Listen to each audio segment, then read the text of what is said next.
morning, class. Happy Wednesday. Wednesday, we're in our small reading book, reading writing workshop. We got our 4 objectives today. We're going to tackle 3 of the 4. First one we're going to take a look at is on page 40. It's making predictions. We're going to just breeze over this one because we talked about this one last week. We also talked about it when we worked on our Magic Treehouse story.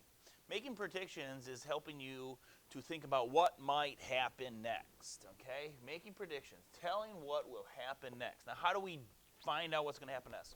Well, we got to use the story clues. The story clues. Grandma gave the young lady in our story some great advice, and I was going to predict that she was going to call her friend up. What helped me? Well, the story clues. Also, you use some past knowledge. Well, I've had my parents give me some advice when dealing with friends, and, well, what happens after they give me some good advice? I use their advice, okay? So, page 40, let's read along. When you read, use story details to make predictions about what will happen next. As you read the talent show, make predictions. You predict that Tina is a kind of friend who is bossy. Read page 37 of the talent show to find the text evidence that confirms your prediction. One of the things we like to do is confirm our prediction. And so we're going to turn back to 37, and where we're going to find out that she's a little bit bossy. In the second paragraph, it says, Tina ran over to the bulletin board and read the poster. Mara, what's our act going to be? She just already assumed you're going to do it with me. And so our prediction was pretty good. We have some text evidence that's going to show us it right there. Okay? Then if we go down 2 more paragraphs, it says acts can be individuals, partners, or small groups. Okay? Tina then says, it will be fun. And then a little bit farther, yeah, me too. Let's talk at lunch. I got an idea. Me too. Let's talk at lunch. You guys know what happened at lunch. Who did all the talking? Tina. So our prediction that Tina's bossy was pretty close. Now, the story ends without us even finding out about the juggling act. If our key character, Mara, is a juggler, she isn't that good at it, but her brother's teaching her, what's your prediction about how she will do when the talent show comes? Okay, our second objective that we want to take a look at today is idioms. I gave you some big hints about idioms yesterday. All right, we came across a lot of them in our story. You'll have to turn your book to page 43 now. Pardon me. 43 in your book is about idioms. Now here's what an idiom is, and we're going to find these in lots of our reading stories as well as some of the novels that we read. Idioms, phrases that have a meaning different than the words that make up the phrase. Now that sounds like a lot of words, except for if you guys were in my class, I might say these things during Math Power Up. Who's the best class in school? Oh, we are. Who's on fire? We're on fire. What do you mean? You're on fire. If we break that down and we just say, hey, you are burning up. You're on fire. Stop, drop, and roll to put that fire out. That would sound really weird that we say, we're on fire, or you're on fire. So what does it mean? Well, it's got a different meaning than the words in it. So we can't take these words literally. If we had a foreign exchange student in our classroom and you say, you're on fire, the kid might be freaking out. But you guys would probably all know that the words put together this way as an idiom means you're doing really good. Great work, good job, keep it up. We're on fire today, everything's going well. Okay, well, you think about those words. Me being on fire is not going well. That would hurt. But me being on fire as an idiom means, yeah, I'm really rocking it out. Well, think about these ones.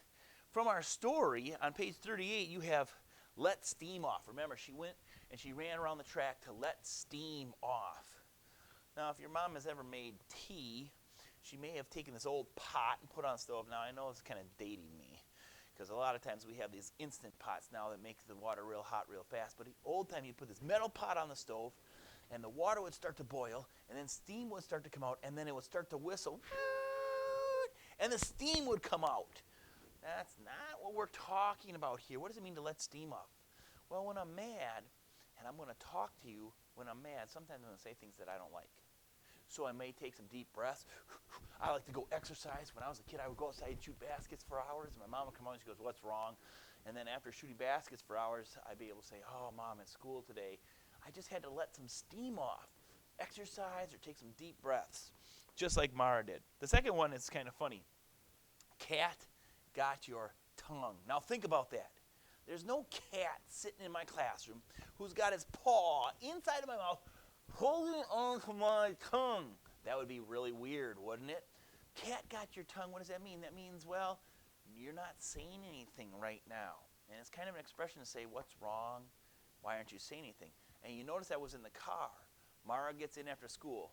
I don't know what it's like when you get in the car after school, but my kids like telling me everything that happened in the day and how lunch was and what friends they met and what they're going to do after school and what sports were they going to participate in. And if some of my kids got in the car without saying a word, I'd be like, oh my goodness, something's wrong. Cat got your tongue is an expression meaning you're not saying anything. And then look at the last one down there, standing up for myself. That doesn't mean she goes from sitting to standing up. Standing up for yourself means that I'm not going to let somebody push me around. Now, I don't believe Tina was trying to be a bully. She just had a personality that was pretty outgoing, and she was used to getting her way.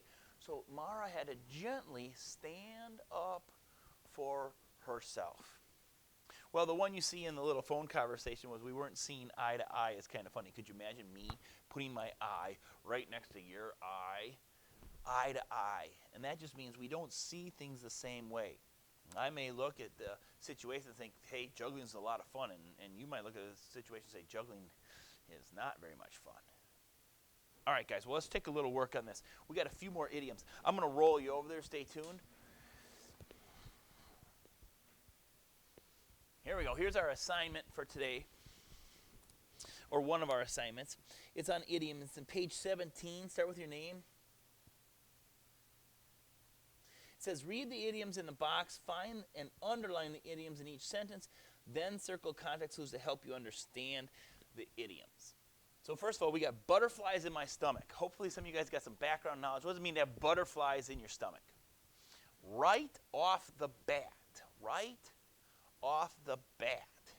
Between a rock and a hard place, and get off on the wrong foot. Now, these three I've heard a lot. Right off the bat. We would say right from the start nowadays. Right from the start. This is kind of an older one.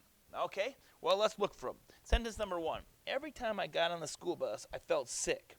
I got butterflies in my stomach. So there it is. We want to underline, got butterflies in my stomach. I had recently moved to a new school, and no one on the bus talked to me. I was certain I would never make any friends. What does got butterflies in your stomach mean? Hopefully you're thinking it might mean you're nervous. I used to play the piano when I was a kid. I had to go to piano recital, and I always got butterflies in my stomach. I was nervous. I felt sick. Okay? Now, we don't have to write the definition down there. That's it. You're done with number 1. Move on to number 2. Right off the bat, the very first week of school, I was in deep trouble. Right off the bat is our idiom. And what words would help you figure it out? The very first week of school. Right off the bat means right away, from the start. Number 3, I felt like I was stuck between a rock and a hard place. There's our idiom. I wanted desperately to tell the truth, but that would mean getting Corey in trouble. Okay, so this one's a little bit tougher for what you're circling.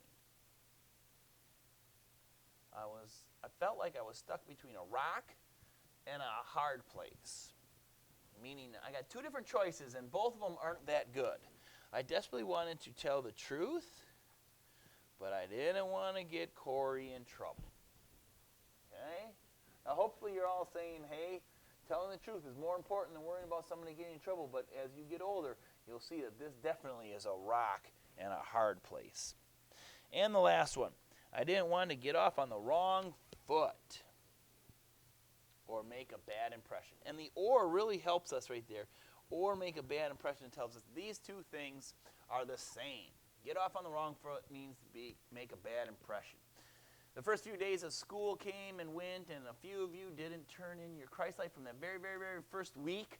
Ooh, you might have got off to a wrong foot. Hopefully all that came in now and you guys got your grades up, but that would be a bad impression. We don't want to do that. All right, down at the bottom is your assignment. There's 2. You're going to read the sentence, you're going to underline the idiom, and then you're going to write a definition in your own words. So what do you think it means? We're going to underline them together, and then you come up with the definition. The test was a piece of cake. Now, are tests really pieces of cake? No. What does it mean to be a piece of cake? And then the last one, he kept bothering me until I told him to cut it out.